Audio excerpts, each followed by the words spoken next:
নমস্কার। কবি সুভাষ মুখোপাধ্যায়ের কবিতা মেজাজ। থলির ভেতর হাত থেকে শাশুড়ি বিড় বিড় করে মালা জপছেন।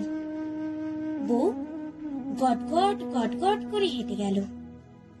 আওয়াজটা বেয়ারা, রোজকার আট পৌরে নয়, যেন বাড়িতে ফেরিওয়ালা ডেকে শখ করে নতুন কেনা হয়েছে। সুতরাং মালাটা থেমে গেল এবং চোখ দুটো বিষ হয়ে ঘাটটাকে হেলিয়ে দিয়ে যেদিকে বউ যাচ্ছিল সেই দিকে ঢলে পড়ল। নিচের চোয়ালটা সামনে ঠেলে দাঁতে দাঁত লাগলো। বিলক্ষণ রাগ দেখিয়ে পর মুহূর্তে শাশুড়ির দাঁত, চোখ, ঘাড়, চোয়াল যে যার জায়গায় ফিরে এলো। তারপর সারা বাড়িটাকে আঁচড়ে আঁচড়ে কলতলায় ঝমরঝম, খনর খন, ক্যাচ ঘ্যাঁস ঘিস ক্যাচর ক্যাচর শব্দ উঠল। বাসনগুলো কোনোদিন তো এত ঝাঁঝ দেখায় না, বড় তেল হয়েছে। ঘুরতে ঘুরতে মালাটা দাঁড়িয়ে পড়ল। নোড়া দিয়ে মুখ ভেঙে দিতে হয়। মালাটা একবার ঝাঁকুনি খেয়ে আবার চলতে লাগলো। নাকে অস্ফুট শব্দ করে থলের ভেতর 5টা আঙ্গুল হঠাৎ মালাটার গলা টিপে ধরল।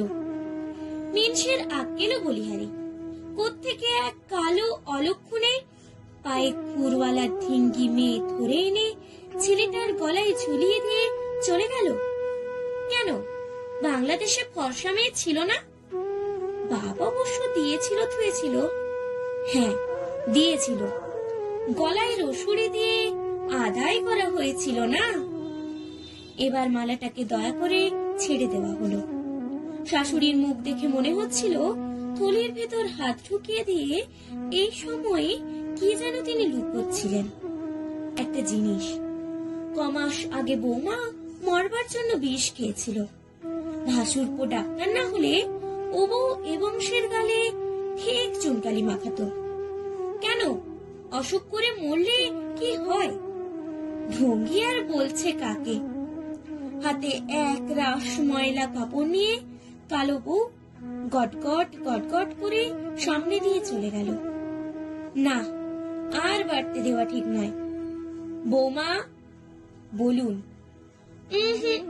গলার স্বরটা ঠিক কাছা গলায় দেওয়ার মতো নয়, বড্ড ন্যাড়া। হঠাৎ এই দেমা গেল কোত্থেকে?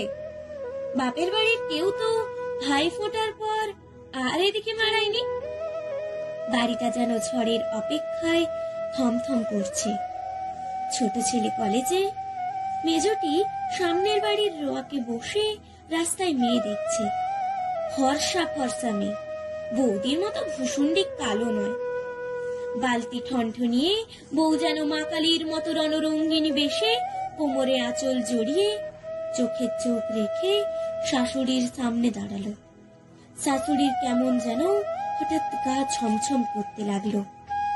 তাড়াতাড়ি থলের মধ্যে হাতটা লুকিয়ে ফেলে চোখ নামিয়ে বললেন, আচ্ছা থামো, এখন যাও। বউ মাথা উঁচু করে গটগট গটগট করে চলে গেল।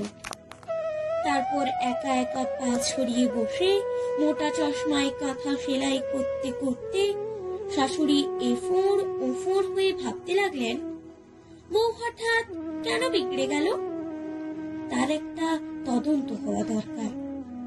তারপর দরজা দেবার পর রাত্রে বড় ছেলের ঘরে আড়ি পেতে এই কথা কানে এলো। বউ বলছে, একটা সুখবর আছে।